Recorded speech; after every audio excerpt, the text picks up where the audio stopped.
শুভ সকাল বন্ধুরা, তোমরা সবাই কেমন আছো? আশা করছি খুব ভালো আছো। আমিও খুব ভালো আছি। তো দেখো, রোজগারের মতন আজকেও আমি ব্লগটা শুরু করেছি তোমাদের সাথে শেয়ার করব বলে। আর আজকে কিন্তু আমি অন্য কিছু দিয়ে শুরু করিনি। আজকে ঘুম থেকে উঠেছি অনেকক্ষণ আগে, কিন্তু ব্রাশ করেছি, বাসি কাজ সেরেছি, সেরে ঠাকুর ঘরের ফুল তুলেছি। এগুলো নিত্যদিন তো তোমাদের সাথে কম বেশি সবই দেখাই। তো সেইগুলো আজকের আর আমি ক্যামেরাবন্দি করিনি। ওই সব কাজ বাজ সেরে এসে আগে যখন বিছানাটাকে ঝেড়ে পরিষ্কার করছিলাম, তো সেটাই তোমাদের সাথে তুলে ধরেছি। তা যাই হোক, আমার বাড়িতে মঙ্গলবার পুজো হয়েছে, বুধবার লোকজন ছিল, তো ওই কারণে আমি আর সেইভাবে বিছানার চাদরটা তো চেঞ্জ করিনি একেবারে। আর বৃহস্পতিবারের দিন প্রচুর পরিমাণে ক্লান্ত ছিল শরীর, ওই জন্য আর তুলিনি। ওর ওপরেই একটা বিছানার চাদর পেতে শুয়ে পড়েছিলাম।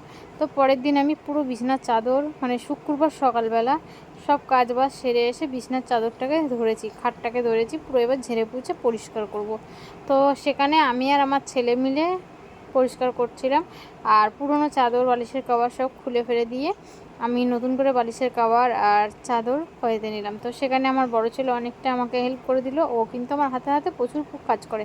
আমার মেয়ে নেই তো কী হয়েছে, আমার ছেলেই একাই 100। আবার দেখো, বলছে তোমাকে ক্যামেরায় ভিডিও করতে দেবো না বলে ক্যামেরার সামনে দাঁড়িয়েছে। আমি আবার ওকে একটু মুখ করে দিলাম, পালিয়ে গেছে শুনে।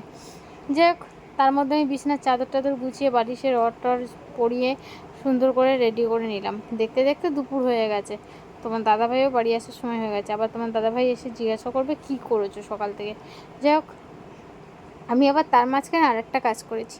আমি একটা জিপিএলের বক্স কিনেছিলাম, জানো তো। সেই বক্সের কভার কিনবো করে কেনা আর হচ্ছে না। আর বক্সটার মধ্যে প্রচুর ধুলো পড়ছে।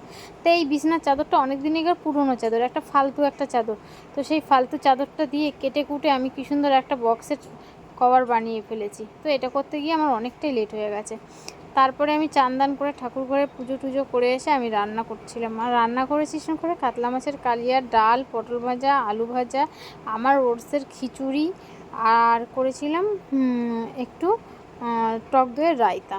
তো এই ছিল আমার মেনু। তার মধ্যে আমার ছেলেকে নিয়ে আবার স্কুলের থেকে নিয়ে আসতে গেছি। তো এই পর্যন্ত ভিডিও বন্ধু, টাটা।